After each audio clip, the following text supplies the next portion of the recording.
Halo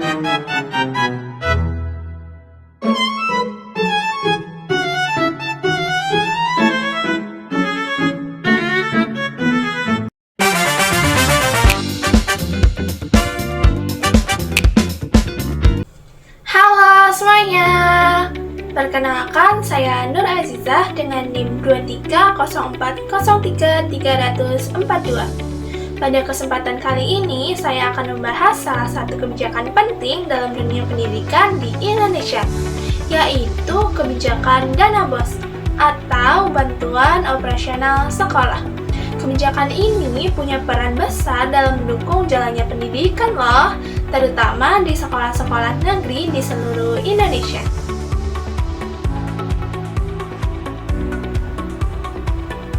Program Dana BOS pertama kali diberlakukan pada tahun 2005 sebagai bagian dari upaya pemerintah untuk mewujudkan pendidikan dasar yang merata dan juga terjangkau. Sebelum adanya program ini, banyak sekolah mengalami keterbatasan dana operasional.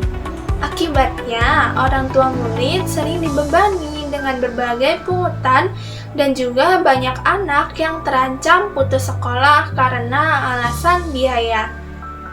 Nah, melalui kebijakan program Dana BOS ini, pemerintah memberikan dana langsung kepada sekolah untuk membantu biaya operasional sehari-hari. Gitu.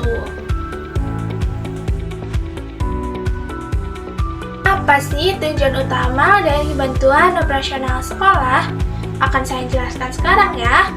Tujuan utama dari bantuan operasional sekolah yaitu yang pertama ada meringankan beban biaya pendidikan masyarakat, terutama keluarga yang kurang mampu. Kemudian yang kedua ada menjamin keberlangsungan kegiatan belajar mengajar di sekolah dasar dan juga menengah. Kemudian yang terakhir yaitu yang ketiga ada mendukung pemerataan akses pendidikan di seluruh wilayah Indonesia. Nah, kemudian bentuk dari bantuan operasional sekolah ini mencakup dana untuk pembelian alat belajar, perawatan fasilitas, kegiatan ekstrakurikuler, hingga pelatihan guru. Dan dana ini juga bisa digunakan untuk membantu siswa miskin atau kurang mampu, misalnya membeli seragam ataupun buku pelajaran.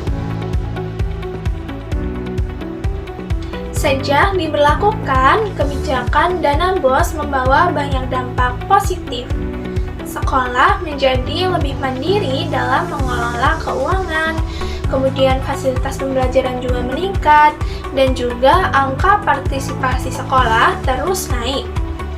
Banyak sekolah yang sebelumnya itu kekurangan dana, lalu pada akhirnya bisa membeli perlengkapan belajar, memperbaiki ruang kelas, dan juga memberikan bantuan langsung kepada siswa.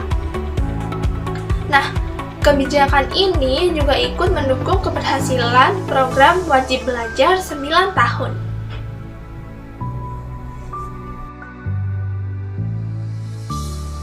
Nah, teman-teman, meski banyak manfaatnya, pelaksanaan program Dana BOS juga menghadapi beberapa tantangan loh.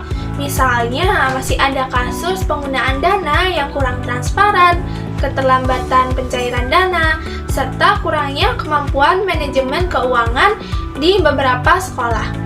Selain itu, besaran dana BOS terkadang juga masih belum sepenuhnya mencukupi kebutuhan sekolah, terutama di daerah terpencil. Nah, kalau kita analisis, kebijakan Dana BOS ini termasuk kebijakan yang bersifat top-down di mana pemerintah pusat mengatur pendanaan dan juga mekanisme distribusi untuk seluruh sekolah.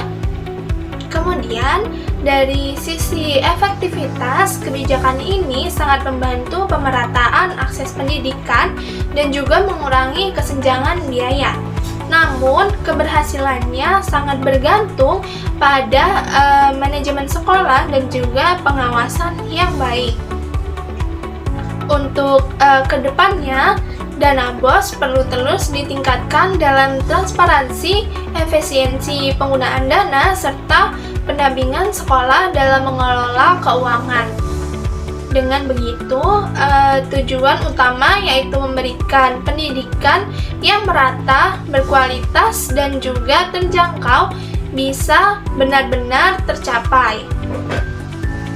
Cukup sekian analisis dari saya mengenai kebijakan dana bantuan operasional sekolah.